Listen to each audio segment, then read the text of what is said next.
Liv Morgan is back at it again, and she has so many WWE fans talking about this, speculating about what this is all about. And in this video, I'm going to tell you what this is all about. Oh, yes, this. That will be burned into your memory tonight. So Liv Morgan has been on the topic of a lot of discussions among fans as of late, because we see what is possible with Liv. But WWE is taking a major redirect as to what they have in store for fans, and Liv Morgan fans at that. Because Liv Morgan, look, let's be real, according to Cage Match, as the recording of this video, she's 2-6 in 2024. It's a very interesting push for Liv Morgan because she was sidelined for the majority of 2023, and that really, really sucked. In fact, the last time we had seen her on WWE television in 2023, it was after she suffered a legitimate injury, a legitimate shoulder injury, and was taken off of television via an attack by Rhea Ripley. And so when Liv Morgan returned at the Royal Rumble in the Women's Royal Rumble match, a lot of people were optimistic about, okay, what can we see from Liv Morgan? What can WWE do with Liv Morgan? Well, I can tell you what she did. She was entered into a lot of notable matches quickly. So she comes back to the Royal Rumble.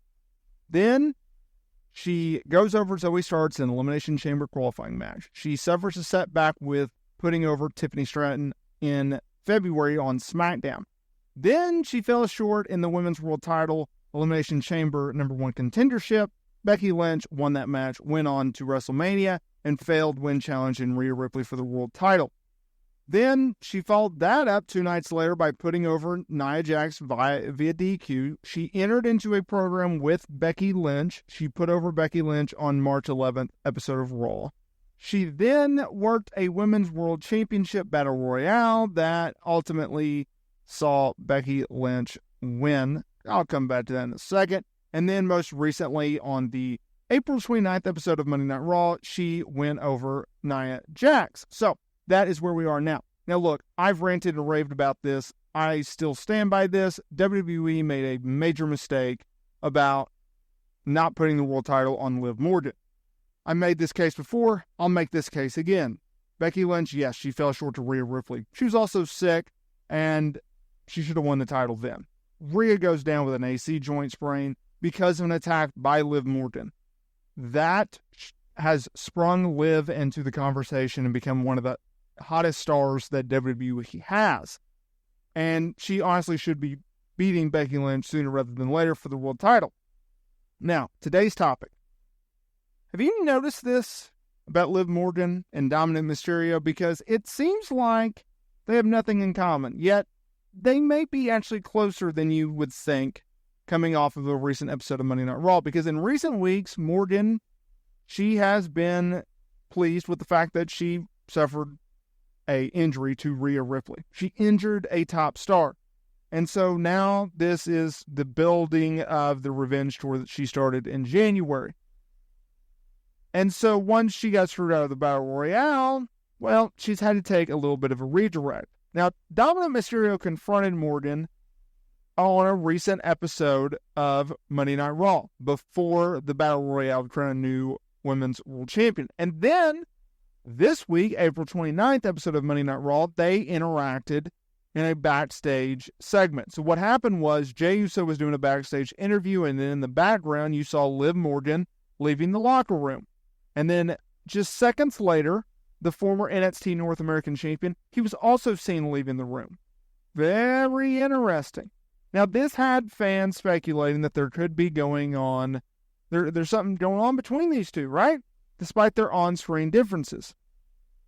Now, keep in mind that Morgan, she has stated in the past what she thinks of Dirty Dom. And so when she was speaking with the Border Patrol, yes, that's an actual podcast or a whatever media outlet, she said, I don't like the man. I definitely don't like his woman. I just wanted him to know, yes, I did that, and I'm still here. The revenge tour doesn't stop until I win the women's championship. So, with that being said, could Morgan's revenge tour see her not only try to get the women's world title, but also snatch Rhea Ripley's man away from her, just to add a little insult to injury? Because the Judgment Day, they continuously show signs of imploding.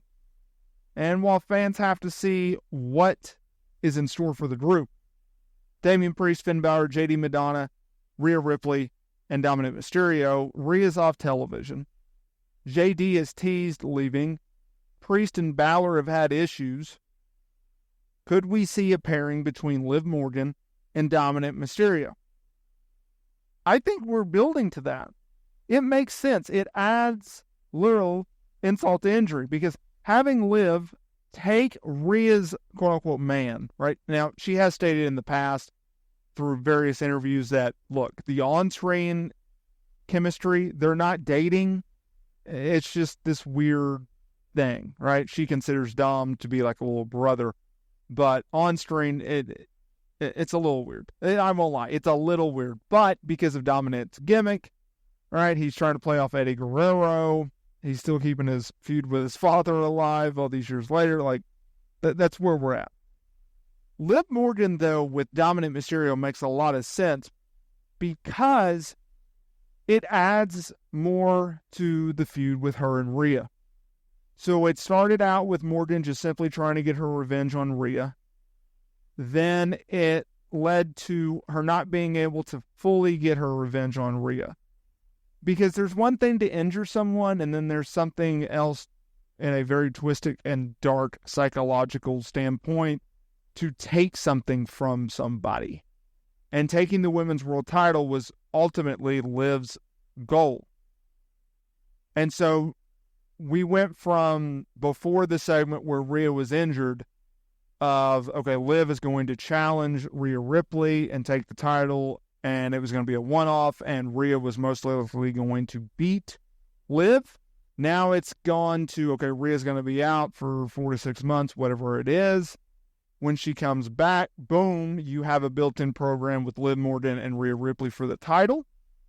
And we can extend this when we can go past 1 PLE. We can go to 2 PLEs or 3 PLEs, depending on how much you want to arc it, right? You can do squads finishes in the first or second match, whether that be DQ, count out, then you have an outside interference, then you have a stipulation, you have a second stipulation, right? Like, you can really, really build this, and it can really help that Monday Night Raw brand out, you know, in the dog days between, let's say, SummerSlam and then the Survivor Series, right?